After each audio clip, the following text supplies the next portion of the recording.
ลงได้ไหมลงได้ปะบ่ถึงโอ้เจ้าโอ้ย ขาบ่ถึง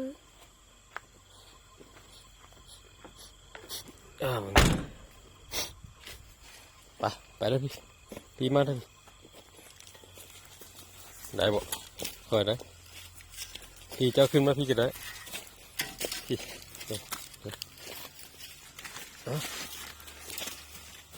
จับหลังคน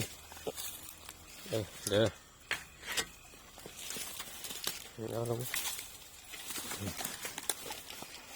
น้ำมันกับบุมีเลย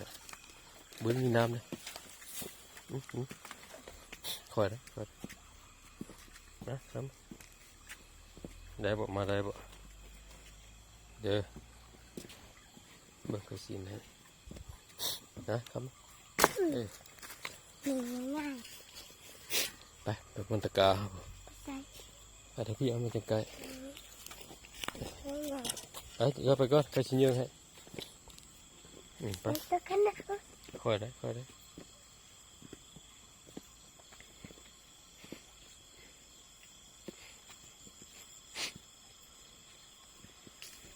น้ำมันเข้าแล้วน้ำมีเกี่ยวเห็ดแซงอีกนะไปไม่เนี่ยมันมืดอยู่ไปชิ้นนี้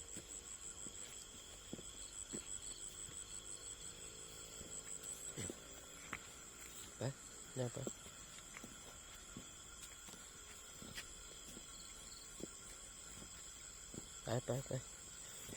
สิเบิ่งยังเบิ่งเงาตัวเองเยอะ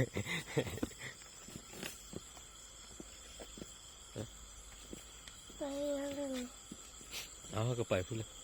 ตะกาเขาอยู่บนก็ยังใส่พูดเลยเจ้ายังบุเห็นเนาะไม่เคยลงเลยไปเจ้าบุลงกันได้ก็ลงเหยียบเดี๋ยวเกือบไปก็มีกระบอกเลยมีเขาจะบวใส่ไปมีน้ำคือน้ำเบื่อมันน้ำโอ้ทุกท่าน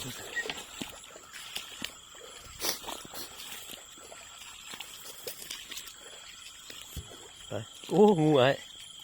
นี่แย่บงูเดี๋ยวปะเนี่ยตัวเด็ดงูป่าเอาขาไปไหมนี่ไปไม่ไปแล้วไป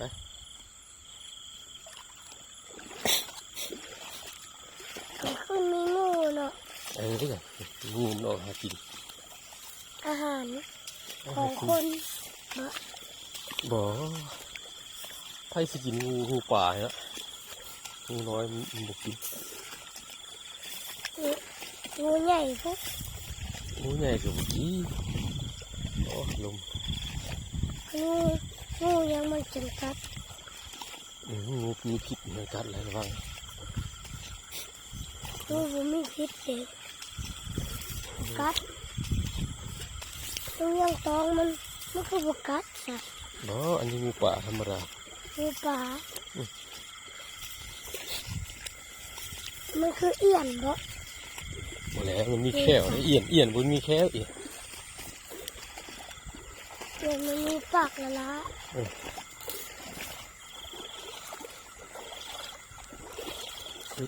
โอ้เนี่ยคันคากทุดได้อุ้ยเหยียบขี้ดมบ่บุ้ยน้ำบ่อย่าทุดจับยาวบ่จับไปต่อมันมีบ่กุ้งตอนคืนกุ้งใส่น้ำมันเลยที่ทะเลพวกโอ้พอเท่าปล่อยน้ำเข้าได้มาเด้อจะยืนนี้ก็ได้ใครจะยืนแบบน้ำเข้าเต็มแล้วบ่เต็มเลยมีแต่สิอัดนี่เป็นอัดบอลนี่เลาะมันก็มาก็ยังลง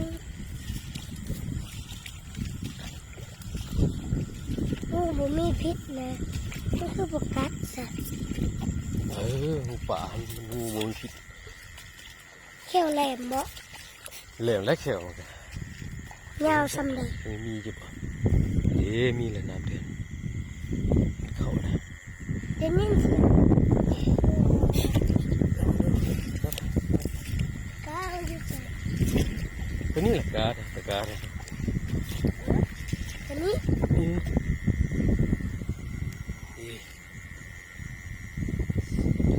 ขึ้นทั้งพุ่ทั่วมั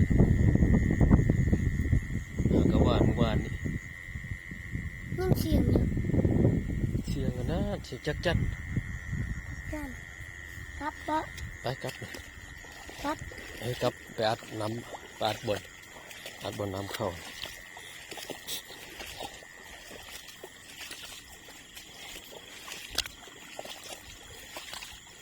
เรื่อง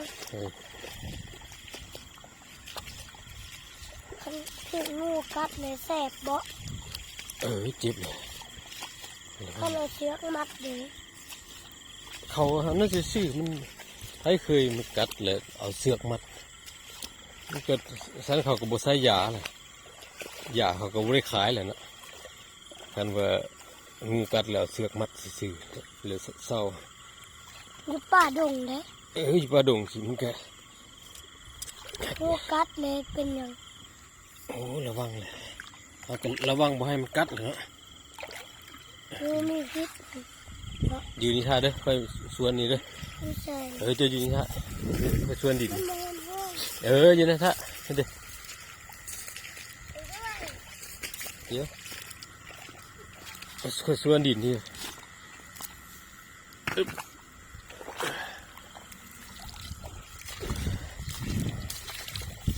น ฮะ ยน ใส่ว่าแม่ เนี่ย อันนั้นละบนนะดาวเทียมค่ะ แล้วเดี๋ยวเทียบอีกมันไม่นอนดาวโต๊ะ ดาวเทียม นี่ไงคือวาวดาวโต๊ะ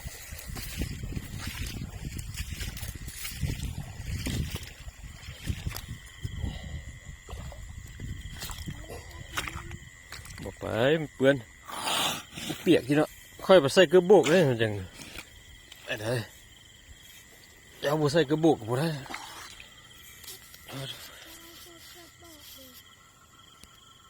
ใส่กระบอกเลยจังมาโอ้โทษนักตัดถูกนะโตดาวตก มั นะ นมีดาวโ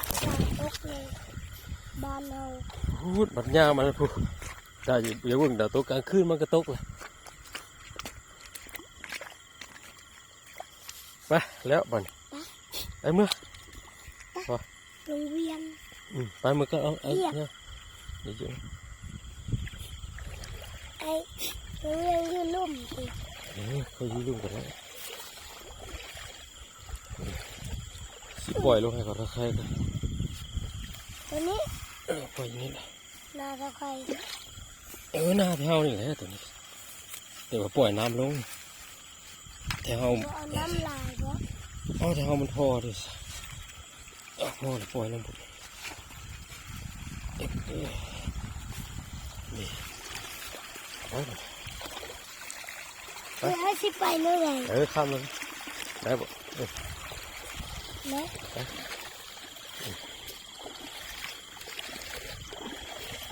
เป็นไข้ดิ เป็นวัดเลย เป็นวัด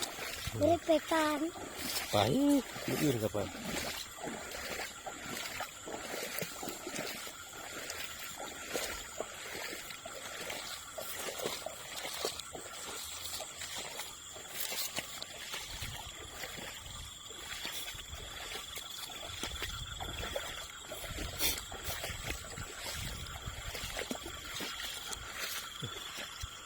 เห็นอยู่บ่ดาวให้บ่เห็น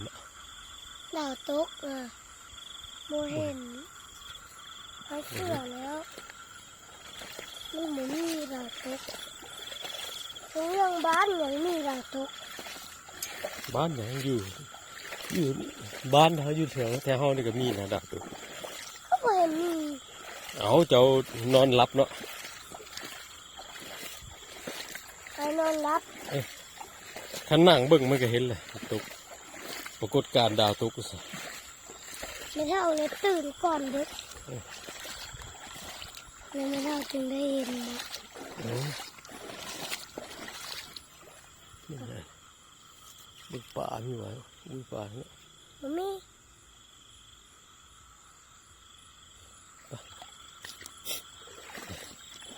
งัวป่าไปแล้ว ไปแล้วกาย มันบุไป ผมไปกับเฮานี่แหละสิไป เฮ้ย ถ้ามันไปกับเฮาแล้วไป ให้ระยานมันก็เฮ้ย เอาไปไป มาขึ้นอย่างเดียวเดี๋ยวลุ่มเลย เขายืดดูกัน